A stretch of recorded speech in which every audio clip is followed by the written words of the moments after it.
सालों से कोई उस मंदिर के अंदर जाने की हिम्मत नहीं करता था। लोग कहते थे कि वहां एक प्राचीन शक्ति बसती है, महाभया। ये कोई साधारण आत्मा नहीं थी, बल्कि एक ऐसा अभिशाप था जो सदियों पहले एक क्रूर तांत्रिक के कारण जागृत हुआ था। रहस्यमयी मंदिर। दिल्ली के बाहरी इलाके में एक पुराना उजड़ा हुआ मंदिर था जिसे लोग महाभया मंदिर कहते थे। वहां जाने वाले कई लोग या तो लौटे नहीं, या फिर लौटे तो उनकी मानसिक हालत खराब हो चुकी थी। राघव, एक पुरातत्वविद, ने इस मंदिर के रहस्य को जानने का फैसला किया।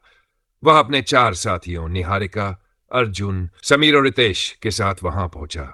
चारों ओर घना जंगल था और मंदिर टूटी फूटी अवस्था में खड़ा था। अंदर घुसते ही उन्हें एक अजीब सी बदबू और भारीपन महसूस हुआ। महाभया का श्राप। मंदिर की दीवारों पर तांत्रिक अनुष्ठानों के चिन्ह थे। तभी निहारिका ने एक पुराना ग्रंथ खोला जिसमें लिखा था, जो भी इस मंदिर की शांति भंग करेगा वह महाभया के कोप का भागी होगा। यह श्राप उसे भयंकर यातनाएं देगा। अचानक मंदिर में लगे पीतल के दीपक खुद ब खुद जल उठे और एक ठंडी हवा चलने लगी। अर्जुन ने हंसते हुए कहा, ओ, ये सब दिमागी खेल है। पर अगले ही पल अर्जुन की चीख गूंज उठी। उसके शरीर पर गहरे खरोंचों के निशान उभर आए, मानो किसी ने नाखूनों से उसे नोच दिया हो। बाकी सब भयभीत होकर पीछे हटे। तभी मंदिर के बीचों बीच एक काली परछाई उभरी। महाभया जाग गई थी। वह एक स्त्री आकृति थी जिसकी आंखें अंगारे जैसी लाल थी और उसके लंबे काले बाल जमीन तक फैले थे। उसकी हड्डियों जैसी पतली उंगलियां हवा में लहराई और समीर का शरीर अचानक हवा में उठ गया। वह जोर जोर से चीखने लगा, मानो कोई उसके अंदर घुस रहा हो। रितेश ने कांपते हुए ग्रंथ के अगले पन्ने पढ़े। महाभया एक तांत्रिक द्वारा बलिदान की गई स्त्री थी जो बदले की आग में जल रही थी। उसे केवल वही शांत कर सकता है जो उसकी पीड़ा को समझे और उसका अर्ध जला मुंड पुनः श्मशान में प्रवाहित करे। मुक्ति या मृत्यु? निहारिका ने साहस बटोरते हुए पूछा। महाभया, हमें क्या करना होगा? महाभया की छाया कांपी और एक भीगी हुई हड्डी उसके सामने गिरी। राघव ने तुरंत समझ लिया कि यह वही अर्ध जला मुंड था। वह और निहारिका उसे उठाकर मंदिर से बाहर भागे। लेकिन जैसे ही उन्होंने मुंड को श्मशान की नदी में प्रवाहित किया, महाभया की भयंकर चीखें गूंज उठीं। अर्जुन और समीर का शरीर जमीन पर गिर गया। सब कुछ शांत हो गया। मंदिर अंधकार में डूब गया। अंत या एक नई शुरुआत? कुछ दिनों बाद अर्जुन पागल हो गया और समीर रहस्यमय तरीके से गायब हो गया। राघव और निहारिका ने फिर कभी उस मंदिर का नाम नहीं लिया।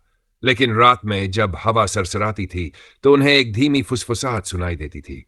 मैं अभी भी यहां हूं, महाभया कभी मरती नहीं। राघव और निहारिका को लगा था कि उन्होंने महाभया के श्राप से मुक्ति पा ली है, लेकिन वे गलत थे।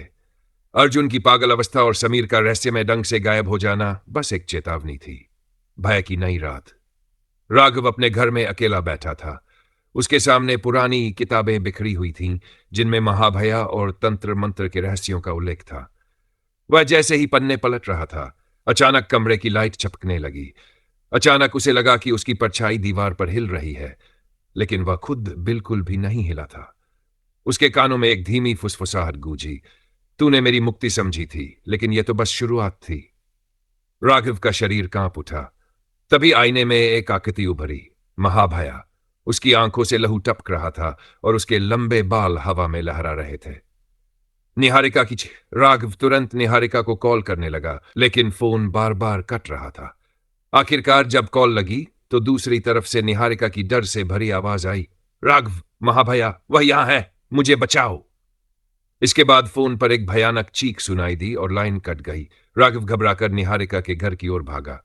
रक्त से सने दरवाजे। जब वह निहारिका के अपार्टमेंट पहुंचा तो दरवाजा थोड़ा खुला हुआ था। अंदर अंधेरा था और माहौल में अजीब सी ठंडक थी। दीवारों पर लाल निशान थे, मानो किसी के नाखूनों से खरोंचे मारी गई हों। फर्श पर खून की बूंदें टपक रही थीं। निहारिका कहीं नहीं थी। तभी अचानक एक अजीब सरसराहट हुई और एक छाया उसके पीछे उभरी। राघव ने धीरे धीरे गर्दन घुमाई, आंखों में झांकता अंधकार। महाभया ठीक उसके पीछे खड़ी थी। इस बार उसका चेहरा और भी विकृत था। उसकी आंखों में गहरा अंधकार था जो किसी गहरे कुएं जैसा लग रहा था। एक ऐसा कुआं जिसमें गिरने वाला कभी वापस नहीं लौट सकता। मैं मुक्ति नहीं चाहती, मैं बदला चाहती हूं, महाभया की आवाज गूंजी।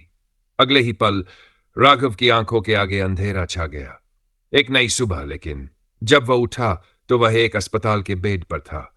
डॉक्टर और पुलिस उसके सामने खड़े थे। तुम बहुत भाग्यशाली हो कि जिंदा बच गए, डॉक्टर ने कहा।